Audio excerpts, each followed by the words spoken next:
आता है कि जब कोई इंसान गुनाह करता है तो उस वक्त मेरे आका सल्लल्लाहु अलैहि वसल्लम को बहुत तकलीफें पहुंचता है। इतना तकलीफें पहुंचता है कि जितना तकलीफ ताइफ के मैदान में, ताइफ के बाजार में मेरे आका सल्लल्लाहु अलैहि वसल्लम पर जो पत्थर बरसाए गए थे, वो पत्थर उतना मेरे आका को नुकसान नहीं पहुंचाए जितना नुकसान मेरे कौम के नौजवानों ने गुनाहों के अड्डों को आबाद करके आका करीम सल्लल्लाहु अलैहि वसल्लम के दिल को तकलीफ पहुंचाते हैं। अगर किसी बंदे मोमिन को अगर कांटा भी चुभता है ना, मेरे आका सल्लल्लाहु अलैहि वसल्लम को तकलीफ होता है। लेकिन आज हम इतने बेगर्जी हो गए हैं, आज हम इतने बेकसी हो गए हैं कि अल्लाह अकबर कबीरा कि हमारे और आपके पास वक्त नहीं है जी कि हम अल्लाह तबारक व तआला की इबादत कर लें।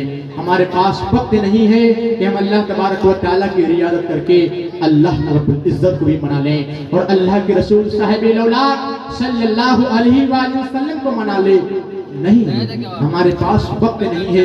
लेकिन अल्लाह तबारक व तआला ने हमें किस मकसद के लिए पैदा फरमाया, किस मकासद के लिए पैदा फरमाया?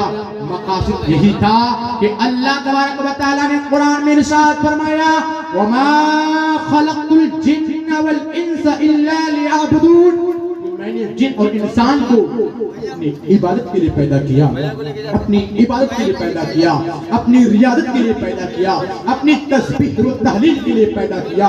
लेकिन अल्लाह अकबर कबीरा, हम इबादत छोड़कर, हम रियादत छोड़कर, हम तस्बीह छोड़कर, हम तहलील छोड़कर हम दुनिया की लज्जत कमाने में लग गए। जब इंसान इस दुनिया से जाता है तो उनके हाथ खुले रहते हैं। जो इंसान दुनिया से जाता है ना तो उनके हाथ खुले रहते हैं। जो इंसान खुले रहते हैं तो इंसान बता कर जाता है, वो मैयत बता कर जाता है कि ऐ लोगों, जब मैं मालो सर दुनिया के कमाने में लग गया था तो मुझे कोई सेठ कहकर पुकारता था, मुझे कोई सैयद साहब कहकर पुकारता था, मुझे कोई किबला साहब कहकर पुकारता था। लेकिन जब आज मैं दुनिया से चला गया हूँ तो आज मुझे सैयद साहब कहकर नहीं पुकार रहे हैं, आज मुझे साहब और किबला कहकर नहीं पुकार रहे हैं, बल्कि मैयत कहकर पुकार रहे हैं और घर वालों से कह रहे हैं जल्दी करो और इनकी नमाज जनाजा अदा करके इनको कब्र के हिवाले कर दो। उस कब्र में हमें और आपको जाना है। इसमें हमारा और आपका अकीदा क्या है? अकीदा यही है कि कब्र में आका जलवगर होंगे, कब्र में आका तशरीफ ले आएंगे। क्या आका कब्र में तशरीफ ले आएंगे तो क्या हम आका को चेहरा दिखाने के लिए, चेहरा दिखाने के काबिल हो गए और इतनी तस्बीह और तारीफ कर लिए कि हम जिन चेहरे से, इस जबान से लोगों को गालियां देते थे। किसी को अगर बुलाना होता था तो गाली देकर बुलाता था, अगर किसी से बातचीत करना होता था तो गाली से बातचीत करते थे।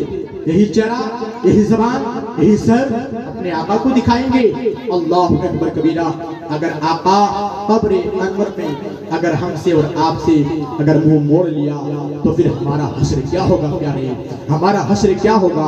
हमारी कब्र क्या होगी? हमारा मीज़ान क्या होगा? हमारा बुशरात क्या होगा? हम अल्लाह की बारगाह में कैसे खड़ा होंगे? अल्लाह अकबर कबीरा। वो रब तबारक व तआला हमें देखता है और उसकी नजर से हम कभी भी नहीं छुप सकते। अगर हम तैतुस सरा में जाकर भी गुनाह करेंगे तो भी वो रब की निगाह से हम छुप नहीं सकते। अगर हम किसी पहाड़ की खूह में जाकर अगर ज़िना के अड्डों को आबाद करेंगे तो भी हम अल्लाह की निगाह से नहीं छुप सकते। अगर हम किसी होटल में रहकर अगर अल्लाह तबारक व तआला के नाफरमानी करेंगे तो भी हम अल्लाह के निगाह से नहीं छुप सकते। अगर हम मस्जिद में आकर अगर रब की बारगाह में झुकेंगे तो भी रब की निगाह से हम नहीं छुप सकते। वो रब तबारक व तआला हमें देखता है और रब की पकड़ बहुत सख्त है।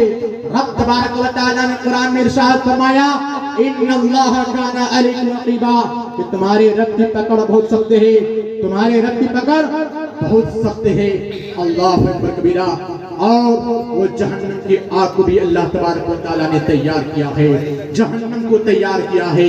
और रब तबारक व तआला ने जन्नत को भी तैयार किया है। जहन्नम और जन्नत तैयार करने का